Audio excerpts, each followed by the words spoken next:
Neo 3.0, one of the biggest, arguably the biggest upgrade coming to Neo. If you're a Neo holder, you're probably going to be pretty excited about this one. There's a lot of very bullish developments coming in Neo 3.0. If you're a developer, also, there's some really cool stuff coming to the architecture stack of Neo as well.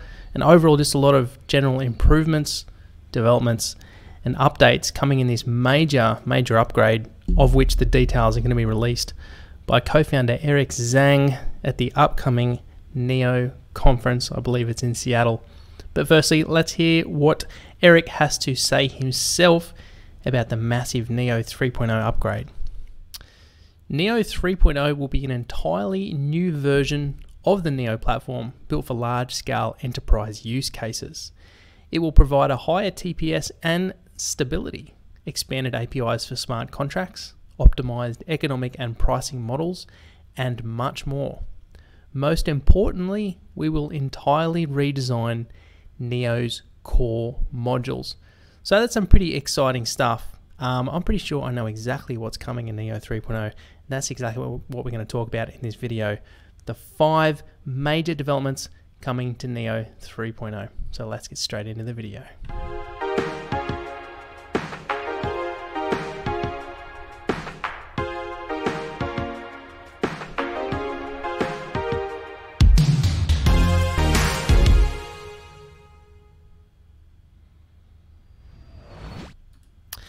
Now, firstly, guys, what we're going to talk about, the first major upgrade is in regards to scaling. So right now, Neo, I couldn't actually confirm this, but Neo purportedly is performing up to 1,000 transactions per second, which, if that's the case, is extremely impressive. That is very fast contract execution speed. That's very fast transaction processing speed, TPS. So if it's actually hitting 1,000, that's incredibly quick, and that's on chain. But here's the thing, the Neo team, the Neo community, the Neo developers are far more ambitious than that.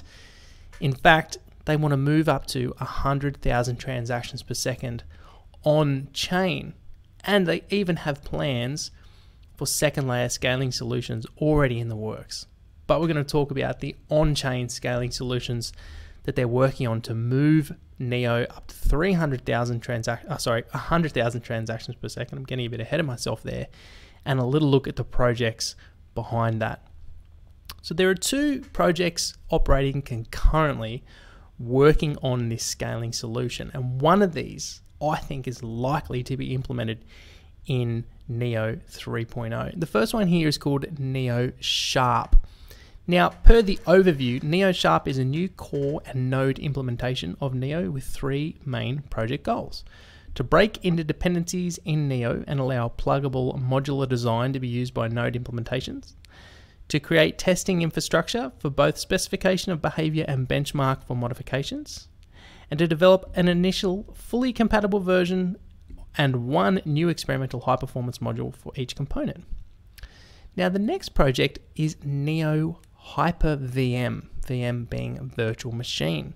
Now, only a small overview here, but it says Neo Hyper VM aims to be a virtual machine in C++, 100% compatible with the Neo Standard. So these 2 projects working on scaling solutions to take Neo up to 100,000 transactions per second on chain. If they achieve that, even if they achieve half of that, that is some serious transaction speeds. Now, before we get on to the second major upgrade coming to Neo 3.0, I want to explore transactions on blockchains a little bit to kind of give you guys an idea on how some of the comparisons you might be seeing out there to, say, PayPal or Visa are really erroneous at their core and are not a good comparison, and to show you why they're not a good comparison and how transactions on blockchains are completely different and have a variety of different transaction types, which all comes down to the smart contract logic behind that particular transaction. So here we are over on Neo's, this is actually the city of Zion. This is one of the node operators, one of the development communities behind Neo. And here are some smart contract examples. So it says here, code examples on writing smart contract for tackling specific problems. So a smart contract is like a code snippet that performs a certain function, and the function is hashed onto the blockchain. And that's kind of the value proposition behind a smart contract. A smart contract can't actually do anything that a normal function can do. I mean, you would be able to replicate all smart contract functions in a spreadsheet, not even using Visual Basic. Just writing a simple mathematical function in a spreadsheet, you could do that. You could replicate smart contract functions. The value proposition for a smart contract is the logic that has been executed is immutable on a blockchain. It all comes down to trust. This is where a lot of people, I think, also misconstrue the value of blockchains. It's not that they're any more efficient at performing a certain function. It is that they are allowing trust to be instilled in computation. Computational trust. That's what I'm going to call it. I just came up with that. I reckon that sounds pretty cool. So what they do is they allow a certain function to be written to a blockchain, and then that hashed function to be visible, to be transparent. So let's say these gambling games, I think, that are gaining popularity on EOS are a good example, because they are using random number generators in the smart contract. As the value proposition is, you can trust that the random number generator is not being manipulated because it's being written to the blockchain, and here's the transaction record that you can actually go and check. So that's the value prop. Anyway, sorry for getting sidetracked there, but these different smart contract examples are different functions that can be performed on the Neo smart contracts. And here they have some examples, because the way Neo works is smart contracts can be written in a variety of programming languages. That's another really good value proposition for developers to use Neo, is because they have Python, C#, Go, C++, Java, JavaScript. They've made it so developers with a variety of experience in programming languages can come and write code on it. So anyways, I've looked at a couple of examples here, and here's this one little code snippet here, which is a really basic function. And what you'll actually see here is that it consumes 0.016 gas. So the way a lot of these blockchain architectures work is they use the utility token. Ethereum's a really good one to compare to Neo in this case, as computational resource to perform that function on the main blockchain. So blockchains have limited space, and so because of that limited space, there needs to be an economy around what can be written to it. The way they do that is they price different functions in different ways, and these different functions generally, it is the amount of you can actually see here the amount of operations. So the amount of operations for this particular function is 11, therefore it costs 0.016 gas. And here's another example of a little code snippet. This one I believe is hashing a certain input value into SHA-1, which is a hashing function. And you can see it performs 37 operations and it consumes 0.044 gas. So here's just an example of a couple of different very basic functions that cost different amounts because they perform different things. Now, both of these functions, when executed on a blockchain, are classified as a transaction, but there are two very different types of transactions. So we really need to demarcate the separation between comparing the transaction speeds of, say, PayPal, which is literally just, the transactions are literally just money. That's all it is, right? I mean, there should be no additional computational resource usage in any PayPal transactions, because it's just money. That's all it's doing. That's all the logic in the back end would be doing, is just processing money on a ledger. Whereas on blockchain, the functions are performing all kinds of different uses and cost different amounts as well. So I think that's really something to kind of be aware of. And look, here's just a really quick example I want to show you. Here we are over in the Neo tracker. We're actually looking at live transactions right now. We can see here was a claim. That's a claim for gas. That's a particular smart contract function that's been executed. And there we can see the transaction ID. That's proof of that execution. That's the trust, right? That's why blockchains have value. Then we have a contract. So we have a smart contract has been executed. Then we have an invocation. So these are some of the different, transaction types, different classifications of transactions. So anyways, onto the second, after that little rant, onto the second major thing coming to Neo, onto the second major fact, and that is called Neo FS. This is one I'm really excited about. It's called Neo FS Distributed File Storage. Now, what they're trying to do is, look, let me go into a little bit more background as well. So blockchains have very limited space. They have limited space because of the way they're set up. So blockchain, when you run a node, you on Ethereum, excuse me, or Bitcoin, you have to download the entire blockchain onto your hard drive. Now, for Ethereum, I believe that's now over 1 terabyte. So it's becoming infeasible for a regular person to run a node on a computer, and that then compromises network security when you don't have enough honest nodes. For Bitcoin, it's around 230 gig, but Bitcoin's blockchain grows really slowly over time, so it's feasible to run a node, and it will be for a very, very long time on Bitcoin. But Ethereum is having issues, so blockchain space is very limited. So what is happening now is a need is arising for distributed file storage space, and the reason why it needs to be distributed is to retain decentralization. Now on Ethereum, a popular choice that's used in a lot of decentralized applications is IPFS, Interplanetary File Storage System. Now this is a decentralized way of storing files. Now to retain true decentralization in dApps, this is what some of them might use. Although what you might find is some dApps might still be using Amazon AWS or even Google Cloud, therefore they have points of centralization, but you generally won't know that unless you go and look at the backend stack yourself. So anyway, this is really cool that Neo is doing this. It's extremely interesting. They're really bullish. They've actually said that they want to try and compete with Dropbox and Amazon S3. Now that is ambitious. I don't think that's going to happen for a long time, merely because of the complications behind distributed file storage on blockchains. But the great thing about this, the great thing about Neo is this package will come with the Neo blockchain. So when you develop on Neo, this will be a built-in package for developers to use, whereas IPFS is a plugin. That's a plugin that is needed in the Ethereum decentralized application stack. So I guess it just adds a small layer of complication to building a dApp on Ethereum, whereas Neo are developing this in-house. It's going to be part of their own development stack, part of their own software development kit. So really, really exciting stuff. And I think it's an extremely exciting avenue in general, is developing solutions for decentralized file storage. So that's the number 2 major thing coming to Neo in Neo 3.0. Now, number 3, this is the biggest one. This is good for bag holders. And this is NEP 326, Economic Model Adjustments, Consensus Node Rewards, and Neo Gas Inflation. This is a major, major change to the economics of the entire Neo network. Huge, huge changes. Whether you're a developer, whether you're a Neo holder, an investor, whatever, this is going to affect you in some way.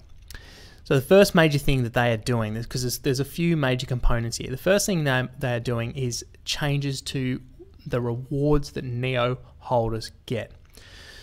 So currently, transactions, just normal transactions, just sending and receiving Neo incurs 0 transaction fees. But the problem with this is you can incur spam attacks on the network for people just wanting to be nuisances, spamming the network because it's free. There's no disincentive to perform that spamming function. Whereas on networks like Neo, you can't do that because it costs money. You have to spend gas to send a transaction, any kind of transaction. Therefore, you have a disincentive for spammers to do so. So what they're looking at doing is actually implementing transaction fees, but then rewarding those transaction fees to holders of Neo, the main Neo token, because remember, Neo is broken down into 2 tokens, Neo and Gas. So these transaction fees would actually be awarded to holders of Neo, plus a portion of the gas generation, as is currently happening right now. In addition, they're actually looking at implementing divisibility of the main Neo token. So at the moment, you must hold 1 Neo, 1 whole Neo. You can't transfer less than 1 whole Neo. You can't send more than 1. It has to be 1 or 2 or 3. So they have to remain in units of just 1. They're not divisible. Now, at the moment, while Neo is cheap, that doesn't really present a problem. But let's recall back in December, January, when alts absolutely mooned, you had NEO, I believe, up to around $150. Now, what this will do in the future, if NEO continues to appreciate and starts to hit bigger numbers, is it'll raise the barrier of entry for someone wanting to purchase NEO, because it'll become more and more expensive because they can't just buy a portion of it. So that is a problem. That is a problem for the hold, because you want the distribution of holders of a certain cryptocurrency to be just as distributed as the network. I mean, what that does is it lowers risk of a dump on an exchange. It'll help to improve liquidity. It'll increase the velocity of the token as well. So increasing this stability is a great thing, and that's coming in NEO 3.0. Now, the second major thing they want to do is permanent inflation of the gas token via an asymptotic curve to encourage spending and utility rather than hodling. So what's an asymptotic curve? This is an asymptotic curve. Over time, so basically on the bottom, on the X plane, you've got time. On the Y plane, you've got quantity, right? So essentially, oh sorry, I've got that around the wrong way. So on the Y plane, you've got time. On the X plane, you've got quantity. So essentially over time, I might have got that wrong. Anyway, you get what I'm saying. Because I'm actually making this video now, my brain is not particularly working correctly. Anyways, over time, the amount of tokens coming into circulation slows down, right? This is exactly how Bitcoin works. So when Bitcoin works, the block reward was 50 Bitcoin per block.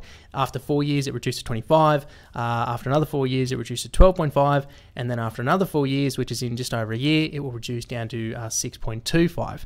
So it follows an asymptotic curve. And what this does is this increases the scarcity of the currency over time. So what they're doing is they're looking at implementing something similar to gas, to get gas out there into the network, to encourage inflation, to maybe reduce some of the volatility that we see in the price, and to encourage people to actually use it. So they want a clear separation between the NEO share, which is the main NEO coin, the governance token, and then the gas, the utility token. So they want to create a really nice clear separation between the two to encourage that gas to actually be used rather than being held, because at the moment it's got a fixed supply, and they want to move away with that again to increase how much it's used.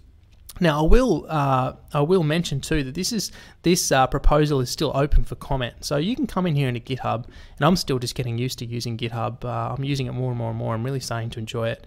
And you can come in here and you can comment, and I encourage you to. I encourage you to come and read this from top to bottom like I have, and if you have an opinion on it, comment, because there are developers here, there are people here that will listen to you, and who knows what your comment, your suggestion may actually be implemented, or at least influence a decision. So yeah, I really encourage you to do that. Now, the last major change for this particular proposal is the consensus nodes will collect a percentage of mined gas instead of transaction fees. And that kind of comes back to the first point. So at the moment, the consensus nodes are collecting all the transaction fees that are collected through executions of smart contracts. So what they want to do is they want to move a percentage of that to holders of the NEO share, the NEO token. So that's going to more fairly redistribute the wealth that's generated through the NEO ecosystem. And remembering that the more NEO is used, the more transaction fees there will be. And because there is a limited amount of NEO tokens, the main token, you're going to see it's going to have a strong value proposition to hold it, to buy and hold it for those fees, for those rewards, especially if NEO continues to be used and more decentralized applications are built on it. This is that real key behind these different blockchain architectures, is how much are they being used? Are developers actually building dApps on them? They are for NEO, maybe not to the same degree as Tron, as EOS, as Ethereum, but that's not so much a bad thing. You know, they could be focusing more on developing the actual stack before they push hard for marketing, and I don't think that's a bad thing at all. I've got plenty of time. I've got plenty of time to wait for these strong protocols. All right, on to the next one, guys. On to the next one. Number 4, if I can find that, where did I go? Number 4, NeoX cross-chain compatibility. Sorry guys, I got these mixed up a little bit. NeoX cross-chain compatibility. So this interoperability for Neo. So what it's got here on the Neo white paper is NeoX is a protocol that implements cross-chain interoperability. NeoX is divided into 2 parts: cross-chain assets exchange protocol and cross-chain distributed transaction protocol. So what's going to be coming in NeoX? Now, I'm not fully sold that NeoX is coming in 3.0, but I think it's going to be mentioned. I think it's going to be one of the things that they mention in Seattle at the conference. So essentially, cross-chain interoperability. What does that mean? Well, that means that Neo can interact with other blockchains. Now, what would be a good example of that? Well, a particular decentralized application may be built on, for example, let's say Ethereum. But let's say they want to use a component of the Neo network. Maybe they like the way the Neo stack is built, and they want to build a certain part of their application stack on Neo as well as Ethereum. But there's no way for those 2 blockchains to interact in a trustless way on a distributed ledger right now. So developments like NeoX will have smart contracts that allow, say, token transfers to occur between those 2 blockchains, or for functions to be executed and recognized by each chain. So a Neo smart contract might recognize the execution of a smart contract on Ethereum. So that paves a way for applications to be built using multiple stacks, and that's amazing for the entire ecosystem, especially when you have value exchange occurring on these chains. We have things like a 2-way peg that's happening on Liquid with Bitcoin at the moment, where you send Bitcoin into a contract on Liquid, and Liquid will essentially lock that Bitcoin and issue you with another asset. Let's just say, for example, Bitcoin X, equivalent to how much you locked in. You then use Bitcoin X on that sidechain, however you want to consume it, whatever. You then send the equivalent amount back to the smart contract, and it releases your Bitcoin back. So that's how these interoperability between these chains are going to end up working. Well, that's how I think they're going to work anyways.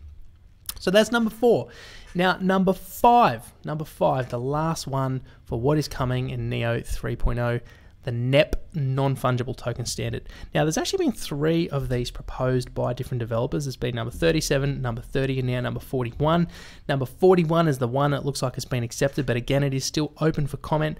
And this will bring a non-fungible token standard to Neo, just like we have with Ethereum, with ERC-721, and you're going to be able to have collectibles. Now, I think this is particularly important for any blockchain to do, because non-fungibility ties into people's intrinsic drive to collect and hold things that that are a store of value that may appreciate over time.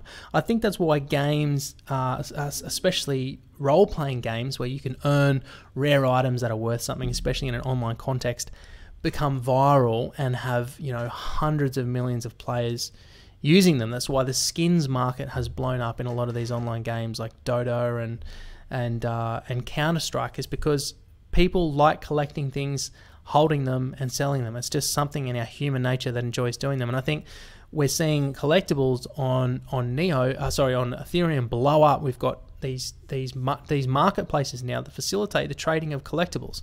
I did a video recently that showed you how to buy collectibles on Ethereum using OpenSea. So I think for any blockchain, it's going to be critically important to implement a non-fungible token standard, not only just because it makes sense, but it also gives developers additional capabilities on what they can do in these decentralized applications. And that's what we need. We need really, really fast blockchains. We need blockchains that are incredibly easy, have a really nice user interface for developers to build, simple, easy for them to adapt, and that have a bunch of different capabilities so they can be creative and they can create super cool stuff that's going to be used by normal people, that's going to increase the intrinsic value of the blockchain as they get user acquisition, and then you're going to have network effects grow out from there. So anyways, guys, that is it for the video. That is what is coming. That is my best guess is what is coming in Neo 3.0. Hopefully I didn't ramble too much. Hopefully you enjoyed the video. If you did, please give me a like. If that's the least you can do. I always appreciate the likes. Comment on the video. Tell me what you thought. Was it crap? Was it good? I want to know your comments. What do you think is coming in Neo 3.0? Do you think I got it right, or am I totally wrong? What are you excited about Neo? Are you bullish on Neo? Let me know. I read them. and I likely will respond as well if it is a fairly interesting comment as well. So guys, again, that's it. Thanks for watching. My name's Bo, and I'll catch you in the next one. Cheers.